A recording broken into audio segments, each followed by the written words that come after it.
शिप्रा नदी के उस पार बसे एक गांव से एक पंडित रोज नदी को पार कर उज्जैन शहर में रहने वाले एक धनी सेठ को कथा सुनाने जाता था। पंडित रोज सेठ को कथा सुनाता तो बदले में सेठ उसे धन दान देता।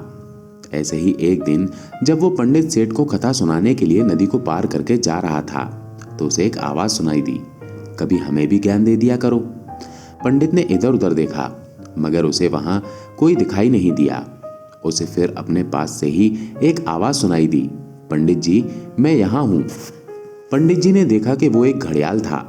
पंडित जी हैरान भी थे, घड़ियाल को इंसान की आवाज में बोलते सुनकर, और घबराए भी थे।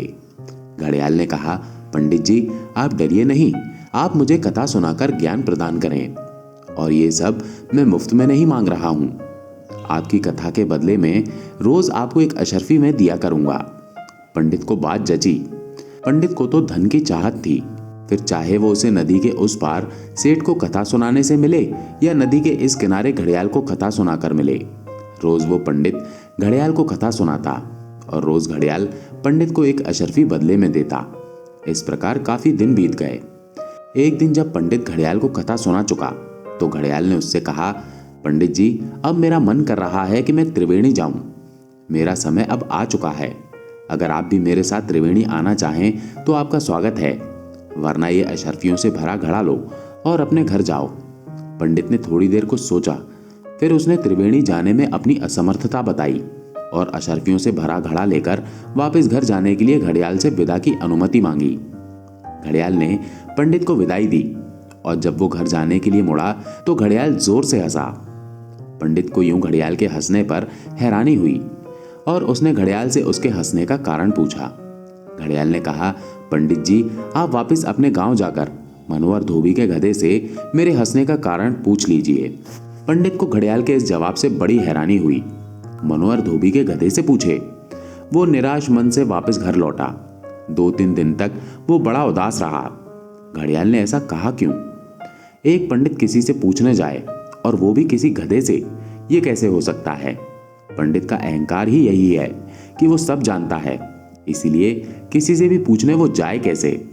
इसी कश्मकश में वो अपने आप को रोक न पाया और मनोहर धोबी के गधे से घड़ियाल के हंसने का कारण पूछा। गधे ने कहा, पंडित जी पिछले जन्म में मैं एक राजा का वजीर था। राजा मुझे अत्यंत स्नेह करते थे। राजा मुझे हमेशा अपने साथ रखते, अपने जैसे भोजन और वस्त्र इत्यादि उपलब्ध कराते। एक दिन राजा ने मुझसे कहा, वजीर मेरा मन करता है कि मैं त्रिवेणी घूम आऊं। कितना अच्छा हो कि तुम भी हमारे साथ चलो।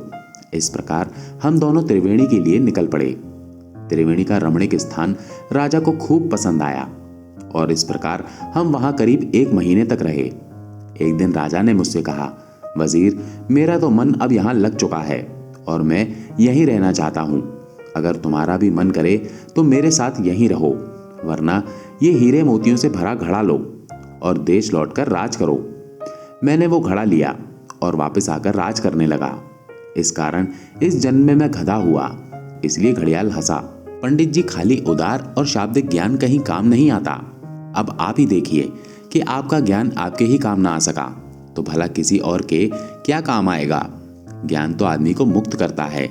जिसे तुम ज्ञान समझते हो वो केवल उदार शब्द तुमने इकट्ठे कर लिए हैं, जो खाली तुम्हारे मत हैं, धर्म नहीं। और मत आदमी को बांधता है, मुक्त नहीं करता। तो दोस्तों कैसी लगी आपको ये कहानी?